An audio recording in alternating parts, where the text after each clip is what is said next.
কদিন আগে দেখেননি টিভির পর্দায় 4 বছরের ছোট একটা ছেলে এসে শনি চ্যানেলে দাঁড়িয়ে বলেছিল, হাই হ্যালো ছাড়ো, হরে কৃষ্ণ বলো।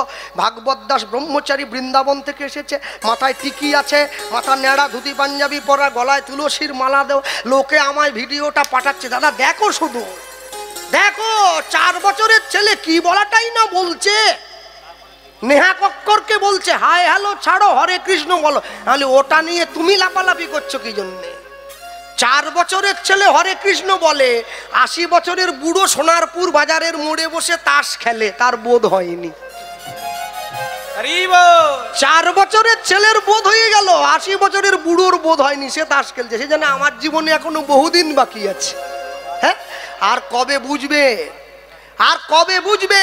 ভালো লাগুক আর না লাগুক রোজ খাবে তিতা, ইচ্ছা করুক আর না করুক রোজ পড়বে গীতা।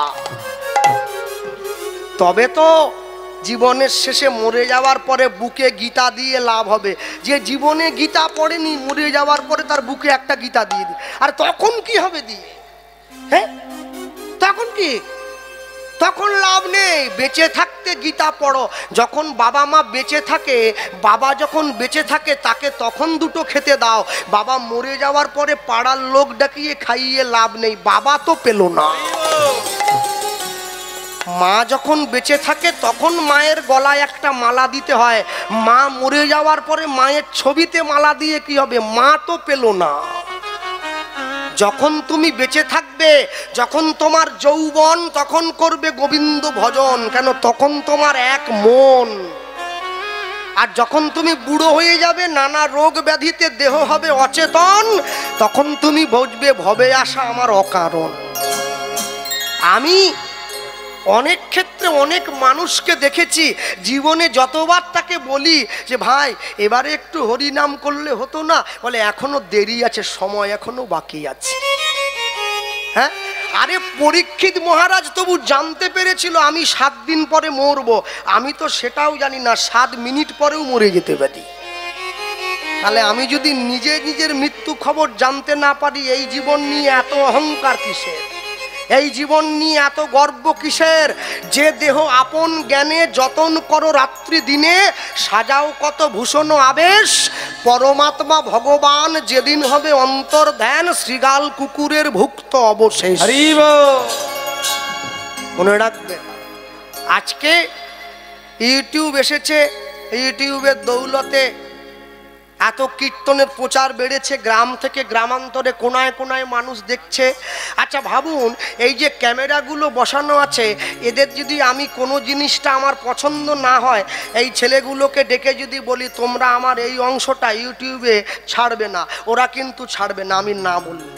আচ্ছা বলুন, চিত্রগুপ্ত যে ক্যামেরাটা বসিয়ে রেখেছে, ওকে যদি বলি তুই ছাড়বি না? 2 লাখ টাকা দিচ্ছি, বলে আমি ঘুষ খাইনি দাদা, আমি ছাড়বো। ও যা হবে, পৃথিবীতে একমাত্র কর্মচারী চিত্রগুপ্ত যে ঘুষ খায় না। হ্যাঁ, চিত্রগুপ্ত লোকের মানব জীবনের যত চিত্র আছে যে গোপন করে রেখে দেয়, সেই চিত্রগুপ্ত। ও ঠিক সময়ে গিয়ে প্রকাশ করে দেবে। হ্যাঁ, তুমি একাদশীর দিন ডিম ভাজা করে খেয়েছিলে, ও ঠিক ছবি তুলে রেখেছে। ছেড়ে দেওয়ার জায়গা। ও ছেলের মা আবার ছেলেকে সাহস জোগাচ্ছে, ও না জেনে খেলে কিছু হবে নি, খেয়ে নি দেখিনি। মামা বাড়ির আবদার, ভগবান যেন মাসির ছেলে হয়। না জেনে আগুনে হাত দিলে আগুন তাকে পোড়াবে নি, বলছে আর না জেনে হাত দিলে চুপুর দিয়ে দেখিনি। এত সোজা না, এত সোজা নয়। কেন? সব সময়ের জন্য মনে রাখবেন, আইনের চোখ কালো কাপড়ে বাঁধা। কোর্টে গিয়ে দেখলাম। আচ্ছা বলুন, কালো কাপড়ে বাঁধা, আমার মাকে প্রশ্ন করেছিলাম, মা বলে কি ওই কাপড়টা কালো না দিয়ে লাল দিলে হতো না, নীল দিলে হতো না, হলুদ দিলে হতো না, কালো কেন? মা খুব সুন্দর উত্তর দিয়েছে আমার, বলছে জানিস কালো একটা এমন রং যা জগতের সমস্ত রংকে ঢাকা দিয়ে দিতে পারে, তাই ওটা কালো কাপড়ে বাঁধা। অন্যায় কিন্তু কালো হয়, অন্যায় কোনোদিন সাদা নয়। কালো টাকা, কালো সম্পত্তি, সব কালো। তা বলে আবার এটা বলো না যারা কপালে কালো স্বরূপ করে আছে তিলকটা কালো বলে খারাপ। স্কুলের ব্ল্যাকবোর্ডের পিছনের রংটা কিন্তু কালো, কিন্তু যে কালোকে আমরা খারাপ বলি সেই কালোটাই লক্ষ্য জাতির ভবিষ্যৎ নির্ধারণ করতে সাহায্য করে, তার উপরেই লেখাটা হয়। মনে রাখবে, যারা দেবাদিদেব মহাদেবের সুতো, ব্রহ্মচর্যের সুতো গলায় ধারণ করেছেন, সাদা সুতো, হ্যাঁ, মহাদেবের কাছে যখন যাবেন প্রণাম করবেন, এই সুতোটা বেঁধে যখন উপবাস করে তাতে জল দেবেন মহাদেবের মাথায়, তার কাছে গিয়ে চাইবেন, প্রভু হে দেবাদিদেব মহাদেব, আমরা যেন তোমার মতো করে নিজের সংসারটাকে পরিচালনা করতে পারি। মহাদেবের দিকে তাকিয়ে দেখলেন না, গলায় সুতো বেঁধে নিলেন, তাকিয়ে দেখুন মহাদেবের মেয়েকে, মহাদেবের মেয়ে হচ্ছে লক্ষ্মী, লক্ষ্মীর বাহনকে পেঁচা। আচ্ছা তাই যদি হয় তাহলে মহাদেবের ছেলেকে, তার নাম গণেশ, গণেশের বাহনকে ইঁদুর। বাস্তব জগতে আমরা দেখি পেঁচা ইঁদুর ধরে খায়, পেঁচার খাওয়ারই ইঁদুর। আচ্ছা মহাদেবের সংসারে কোনোদিন দেখেছো নাকি এই ইঁদুরটা বসে আছে, পেঁচা গিয়ে ওকে ঠোকরাচ্ছে? এই হচ্ছে মহাদেবের সংসার। মহাদেবের গলায় কে আছে? সাপ। মহাদেবের ছেলেকে কার্তিক, তার বাহনকে ময়ূর। কোনদিন দেখেছেন নাকি ময়ূর গিয়ে সাপটাকে ঠক্কর দিচ্ছে? মহাদেবের কপালে মাথায় কে আছে? গঙ্গা। চোখে কে আছে? আগুন। দেখেছো গঙ্গা এসে আগুনটাকে নিভিয়ে দিচ্ছে। এই হচ্ছে মহাদেবের সংসার। হ্যাঁ, আজকে যদি এই যে সীতাকুণ্ড হরিণ, এই যে আপনাদের শুধু নাটাগাছি হরিনাম কমিটির সদস্যবৃন্দরা মনে করে এতদিন তো কীর্তন হলো, আগামী বছরে কীর্তন করাবো না, সন্ধেবেলা আমরা অনুরাগের ছোঁয়া সিরিয়ালের নায়িকা নিয়ে আসবো, প্যান্ডেল খুলে দিতে হবে, যা লোক হবে। হ্যাঁ, নায়িকার একটু হাত ধরবো, একটু ছবি তুলবো, সেলফি। হ্যাঁ, আচ্ছা বলুন, এত কষ্ট করে নায়িকাকে দেখে অটো ভাড়া করে বাড়ি গেলেন, কোনো কোনো মায়ের শাড়ির আঁচল পর্যন্ত ছিঁড়িয়ে গেছে ভিড়ের চোটে। কালকে সকালবেলা ঘর থেকে প্রণাম করে যখন কাজে বেরোবেন, অনুরাগের ছোঁয়ার নায়িকাকে প্রণাম করবেন তো? কাকে প্রণাম করবেন? মহাদেবের বাগছাল মাখা, খালি গায়ে ছাই মাখা ছবিটা। ভারতবর্ষের মানুষ, ভারতবর্ষের দেবতা পর্যন্ত গোটা বিশ্বকে বুঝিয়ে দিয়েছে ভারতবর্ষ ভোগকে ভালোবাসে না, ত্যাগকে ভালোবাসে। মহাদেবকে দেখে দেখো। একটা এমএ পাস করা ছেলে যখন রাস্তার মোড়ে গিয়ে চায়ের দোকান করে তখন দুঃখ হয় না, দুঃখ হয় তখন যখন দেখি একটা এমএ পাস করা ছেলে একটা ঝাড়ুদারের চাকরি করবে বলে একটা মাধ্যমিক ফেল করার নেতার পা টিপছে, দুঃখ হয় তখন। শিক্ষা যদি নাঙল চালায়, মূর্খ যদি করে দেশের শাসন, অনিবার্য হবে ভাই এই সমাজের পতন। কেউ আটকে দিতে পারবে না, তোমাকে তোমার অভিষ্ট লক্ষ্যে ফিরে যেতে হবে। হ্যাঁ, আমরা মানুষকে বোঝাতে বোঝাতে পাগল হয়ে যাচ্ছি, মুখ দিয়ে ফেনা উঠে যাচ্ছে। একবার তুলসীর মালা পরবে, যে নিরামিষ খাও সেও পরবে, যে আমিষ খাও সেও পরবে। আর বাজারে কিছু চ্যাংড়া বেরিয়ে গেছে, সেগুলো বলছে মালা খুলিয়ে দাও, মালা ছেড়ে দাও, তোমাদের দরকার নেই ওসব সব। কি চ্যাংড়া মোরে? হ্যাঁ, বলে না ভগবান যখন আমাদের জন্ম দিয়েছিল মালা কি পরিয়ে দিয়েছিল? বলে মোটে দেয়নি। তাহলে মালা যদি ভগবান দরকার বলে মনে করত পরিয়েই তো দিত, দেয়নি মানে দরকার নেই, ছেড়ে দাও। তো সেই আসরে আমি ছিলুম নি, আমি থাকলে ওনাকে বলতুম, বাবু ভগবান যখন আমাদের জন্ম দিয়েছিল জামা কাপড় পরিয়েছিল কি? বলে না। মরার পরে কি কাপড় জামা পরাবে? বলে না। তাহলে কি পড়ার খুব দরকার ছিল, এমনি ঘুরলে হতো নি? বলে কাপড় জামা পরা হয় লজ্জা ঢাকা দেওয়ার জন্য। আমি বলতাম মালা পরা হয় সনাতন সংস্কৃতিকে রক্ষা করার জন্য। হরি বল, হরি বল। তোমাকে জীবনের প্রকৃত উদ্দেশ্য বুঝে নিতে হবে। সেই নিয়ে সে আবার বলেছিল, বিনয় বাদল দীনেশ কি মালা পরত, রবীন্দ্রনাথ ঠাকুর কি মালা পরত?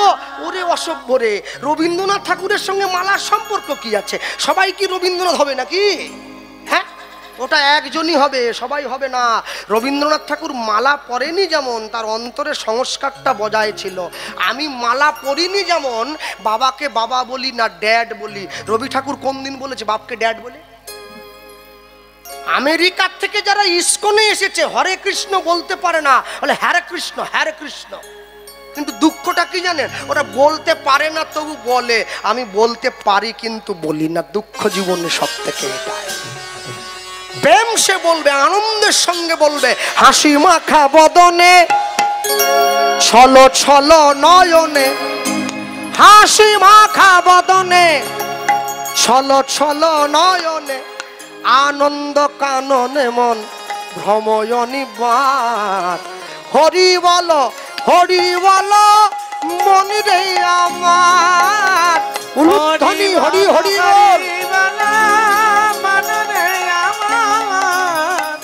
হরি বল মন রে আমার, হাসি মাখা বদনে চলো চলো নয়নে, বাহু তুলে বলো প্রেম সে। বদনে। আস্তে আস্তে হাত তোলা যাবে, সবাই তালি দেওয়া যায়, দাও জোরে দাও। হাসি মাখা বদনে ছলো ছলো নয়নে, হাসি মাখা বদনে চলো চলো নয়নে, বলো আনন্দ কাননে মন, উলুধ্বনি কাননে মন ভ্রময়নিবার। হরি বলো মন রে আমার, হরি বল মন রে আমার, হরি বল মন রে আমার। এই গতি নাই এই হরি নাম ছাড়া, কণ্ঠ ভরিয়া গাও হয়ে আত্মহারা। এই গতি নাই হরি নাম ছাড়া, কণ্ঠ ভরিয়া নাও হয়ে আত্মহারা। দেখো গতি নাই এই হরি নাম ছাড়া, কণ্ঠ ভরিয়া গাও হয়ে আত্মহারা। এই গতি নাই হরি নাম ছাড়া, কণ্ঠ ভরিয়া নাও হয়ে আত্মহারা। ওগো ওই দেখো তোমার বন্ধু তরিতেছে ভব সিন্ধু, ওই দেখো তোমার বন্ধু তরিতেছে ভব সিন্ধু। তুমি ওই দেখো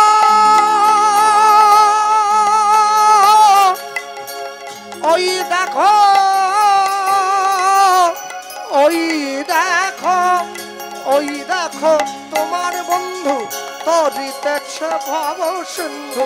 ওই দেখো তোমার বন্ধু তরিতেছে ভব সিন্ধু। হাত ধরে তোমায় সে করে দেবে পার। হরি বল তাই গৌর হরি বল। হরি বল মন রে আমার, হরি বল মন রে আমার। কেউ তো কারো নয় এ কথাটা সত্য, তুমি ভেবেও দেখো মন সবই যে অনিত্য। কেউ তো কারো নয় এ কথা যে সত্য, ভেবে ভেব না মন সবাই অনিত্য। ওই দেখো শ্মশানে কিবা রাত্রি দিনে, ওই দেখো শ্মশানে কিবা রাত্রি দিনে। তুমি ওই দেখো শ্মশানে কিবা রাত্রি দিনে, ওই দেখো শ্মশানে কিবা রাত্রি দিনে। পুড়িতেছে মানুষে পুড়িতেছে মানুষে যত অহংকার। হরি বল তাই গৌর হরি বল। হরি বল মন রে আমার। চলো চলো নয়নে হাসি মাখা বদনে, চলো চলো নয়নে হাসি মাখা বদনে। আনন্দ কাননে মন, আনন্দ কাননে মন রহু অবিরাম। হরি বল মন রে আমার। তাই গৌর হরি হরি বল। হরি বল মন রে আমার।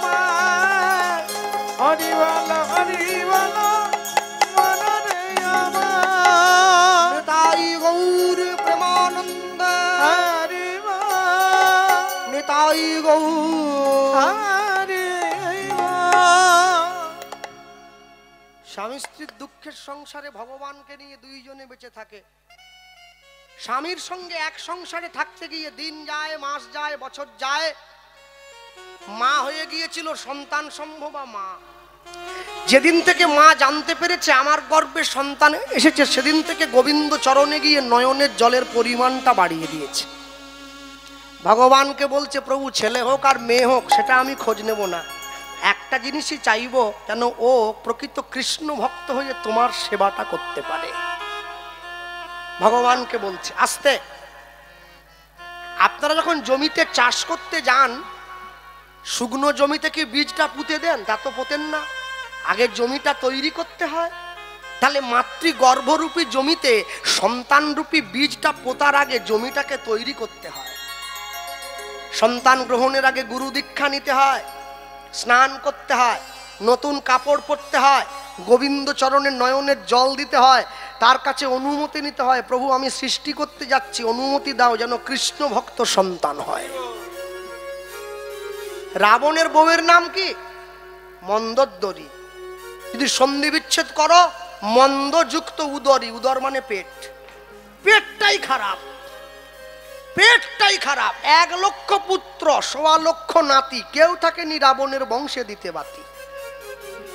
এরম সন্তানের জন্ম দেবে কেন? গান্ধারীর মতো 100টা সন্তানের জন্ম দিয়ে কি হবে? একটা সন্তানের জন্ম দেবে যেটা জগতের মাটিতে তোমার মান সম্মান উন্নত করে দেবে। কতকগুলো দিয়ে কোনটা চোর, ছ্যাঁচোর, জিটিংবাজ, গুন্ডা, বদমাস, লোচ্চা, লাফাঙ্গা, এ দিয়ে কি হবে?